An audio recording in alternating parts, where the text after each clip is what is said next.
Bonjour Christian Jacob. Bonjour. Alors c'est un débat qui va être suivi par des millions d'Américains. Le débat entre Clinton et Trump. Manuel Valls dénonce la Trumpisation de la campagne de Nicolas Sarkozy. François Bayrou évoque la stratégie parallèle entre les deux hommes. Est-ce que vous prenez la comparaison pour une insulte ? Je pense simplement qu'elle n'a pas de fondement, cette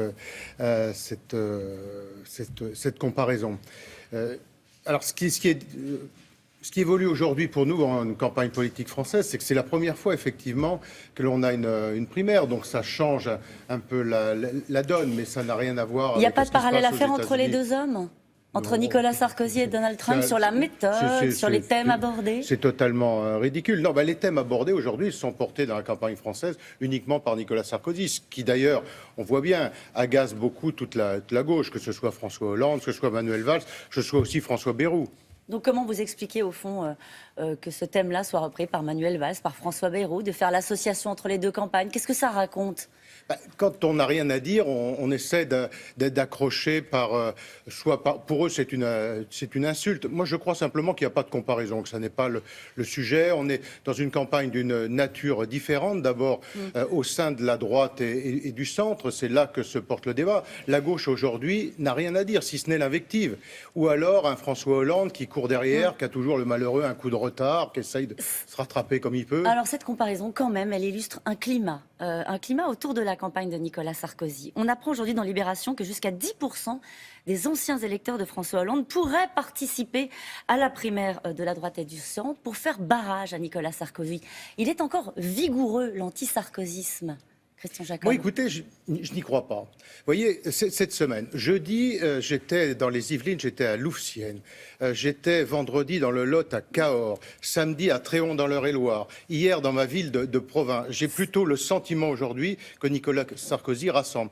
Il rassemble parce que c'est le seul qui est aujourd'hui porteur d'idées, de projets, avec le tempérament, le talent qu'est le sien. Et les salles n'ont jamais été aussi pleines, les gens viennent, débattent, donc la machine se met en route. Il n'y a pas d'anti-sarkozysme, c'est une vue de l'esprit. Ça existe, bien évidemment, mais on est dans un microcosme parisien. Dans les petits états-majors à gauche ou chez M. Bayrou. Mais simplement, ça n'est pas ça la France. Notre France des terroirs et des territoires, on n'est pas là-dessus, au contraire. François Bayrou, justement, ce week-end, il n'a pas ménagé Nicolas Sarkozy, lui non plus. Et il appelle clairement les centristes à voter Alain Juppé. Ouais. Est-ce que ça pèse dans la campagne, un appel comme celui de François Bayrou? François Bayrou est un homme de gauche. C'est grâce à lui qu'on a François Hollande. Il a fait campagne ouvertement pour François Hollande. Donc aujourd'hui, que François Bayrou soit en opposition à Nicolas Sarkozy, oui, la gauche est en opposition à Nicolas Sarkozy. Et le fait qu'il appelle voter Alain Juppé fait d'Alain Juppé un candidat centriste? Disons que si Alain Juppé épouse les thèses ou trouve un accord avec François Bayrou, effectivement, ça le déporte sur la gauche. Et ça vous arrange? Non, c'est le débat. Je veux dire, à chacun de se positionner. Vous savez, l'intérêt des primaires, c'est justement de créer le débat à l'intérieur de notre famille. C'est pas le débat avec la gauche, viendra après. Alors, pour le moment, nous sommes sur tout le travail qui a été d'ailleurs réalisé par Nicolas Sarkozy, de rassembler sa famille politique, de créer des conventions après conventions. Vous voyez, sur le social, sur les retraites, sur l'économie, sur la sécurité, sur le terrorisme, sur tous ces sujets, il a réalisé un travail de fond dans sa famille politique et maintenant on débat sur ces sujets. Alors la gauche, justement, François Hollande va faire une dizaine de discours cette semaine. Il est très présent sur la scène médiatique. Ce matin, aujourd'hui, il est à Calais. Vous dites quoi? Mieux vaut tard que jamais? C'est un peu pathétique, il a toujours un coup de retard surtout. On le voit, ne pas être allé à Calais pendant 4 ans et demi et se préoccuper du sujet à 8 mois des présidentielles, quand même, un peu de décence, on a envie de dire. Moi, je comprends la colère des Calaisiens en disant on le voit parce qu'on a 8 mois des élections et pendant 4 ans et demi, c'était pas un sujet pour François Hollande et ça le devient là. Vous l'avez jamais fait ça avant une campagne présidentielle? Écoutez ce que Nicolas Sarkozy avait fait à Sangatte, vous vous souvenez? Il était sur le terrain en permanence, il avait réglé le sujet de Sangatte. Aujourd'hui, François Hollande, lorsqu'il devient président de la République, il y a moins de 1000 émigrés qui sont à Calais. Aujourd'hui, ils sont plus de 10 000 dans la jungle. Alors visiblement, François Hollande, lui, pense que rien n'est perdu malgré les mauvais sondages. Est-ce que vous pensez qu'il est encore un redoutable adversaire? Je pense qu'il sera le candidat de la gauche.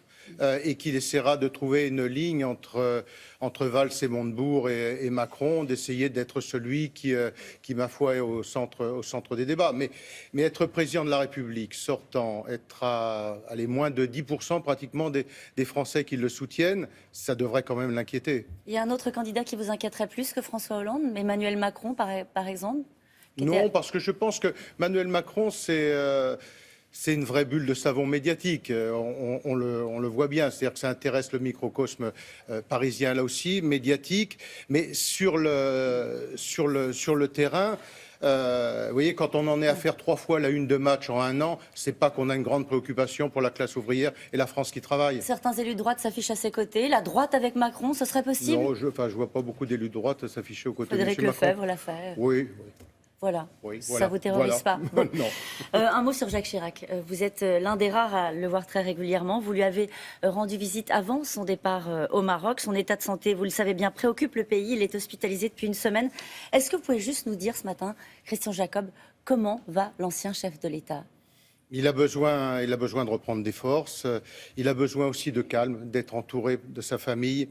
Et je pense qu'il faut vraiment respecter cela, respecter Madame Chirac, respecter Claude, respecter son petit-fils, et que le noyau familial soit autour de lui. Je pense que c'est ce qui est important aujourd'hui, c'est de reprendre des forces, et reprendre des forces dans le calme.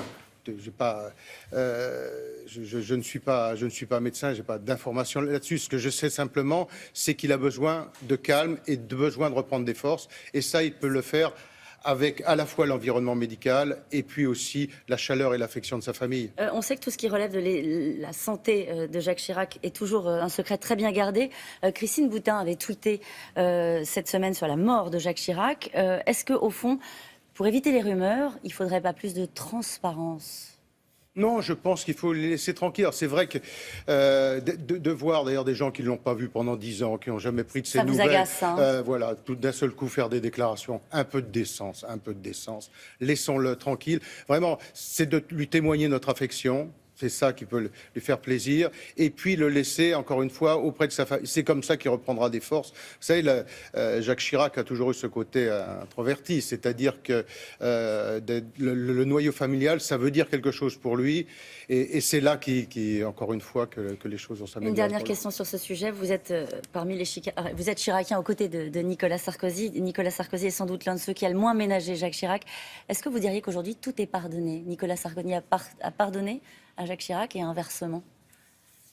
Ils ont été très proches, se sont opposés très, très durement lorsqu'ils étaient tous les deux en pleine force de l'action politique et lorsque Jacques Chirac était acteur dans la vie politique. Maintenant, Jacques Chirac, depuis 10 ans, s'est retiré de la vie politique et donc ça permet, je pense, à l'un et à l'autre de regarder un peu différemment le chemin parcouru. Merci Christian Jacob. C'est à vous, William. Merci beaucoup. À demain, Caroline.